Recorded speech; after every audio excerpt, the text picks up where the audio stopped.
মলিন ধুলো পড়া ভাঙা টেলিফোন দেখে ফেলনা মনে হলেও আন্তর্জাতিক বাজারে এটির দাম উঠবে $100 থেকে $150।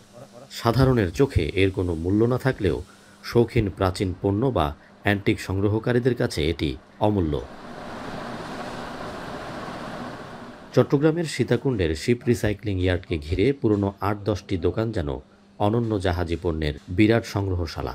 এসব দোকানে শত বছরের গল্প ফেরি করছে জাহাজের নানা নাম ফলক, ব্যাজ, যন্ত্রাংশ, গ্রামোফোন, কম্পাস সহ চেনা অচেনা শতাধিক সরঞ্জাম।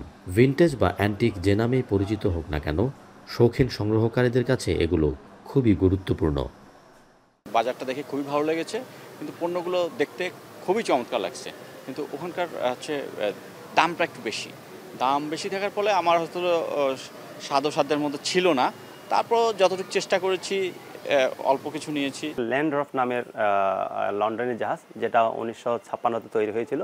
তো ওটা ওই দেশে চলার পরে ওই যুদ্ধ জাহাজ, এটা বেসিক্যালি বাংলাদেশ যখন স্বাধীন হয়, স্বাধীন পরে 1974-এর দিকে এটা বাংলাদেশ সরকারকে, তৎকালীন সরকারকে এটা গিফট করা হয়েছিল। কেউ বাসার জন্য নেয়, কেউ বিজনেসের জন্য নেয়, কেউ কেউ বাগানের জন্য নেয়। আপনার স্ক্র্যাপ ভেসেল আসে, ওখান থেকে আমরা সামথিং কিছু বেছে বেছে মাল নিয়ে আসি, ওখান থেকে আমরা এগুলো সেল করি আর কি।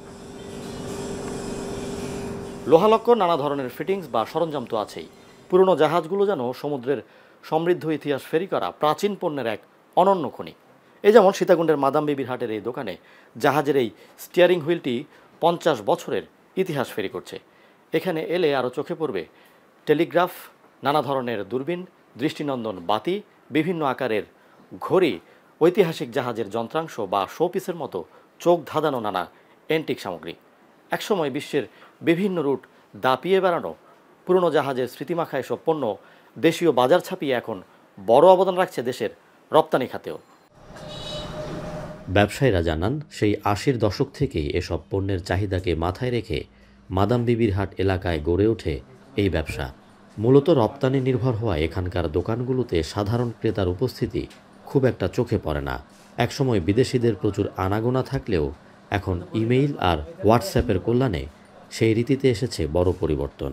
$50 থেকে শুরু করে আপনার কয়েক হাজার ডলার, আমার বাইনাকুলার আছে, যেটা আমি $4000, $5000, $6000 পর্যন্ত বিক্রি করে থাকি। যখন ইমেলের যুগ ছিল না, সরাসরি আসতো বাংলাদেশে ভিজিট করতো, তখন তারা নিজেরা চয়েস করে নিয়ে যেত। যখন মেইলের যুগ আসছে, তখন তারা মেইলের মাধ্যমে কন্ট্যাক্ট করতেছে, এবং এরপর দিন দিন সোশ্যাল অ্যাপ হচ্ছে, ওগুলোর মাধ্যমে যোগাযোগ করে পণ্যগুলো কালেক্ট করতেছে। আমাদের কাছে হয়তো একটা লোহার টুকরো অথবা একটা পিতলের টুকরো, এর বেশি কিছু না, কিন্তু এই পণ্যগুলোরই অকশনের মার্কেটে দাম ওঠে $10 থেকে $15-20 কারণ এর পিছনে কিছু ইতিহাস থাকে, এবং এটা হয়তো এমন একটা শিপের যে এই শিপটা কোনো একটা ঐতিহাসিক শিপ। সমুদ্রপথের বিভিন্ন গন্তব্যে পাড়ি দেয়া তেলবাহী, কন্টেইনারবাহী বা যাত্রীবাহী জাহাজের প্রায় অর্ধেকের গন্তব্য বাংলাদেশের সীতাকুণ্ড উপকূল।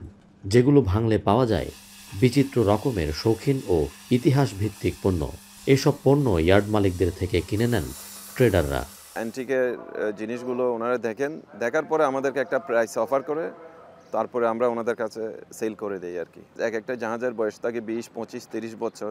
ওই ক্ষেত্রে 30 বছর পুরনো একটা অ্যান্টিকের জিনিসপত্র $10, $20, $30, $50,000, $1,00,000 পর্যন্ত সেল হয়ে থাকে।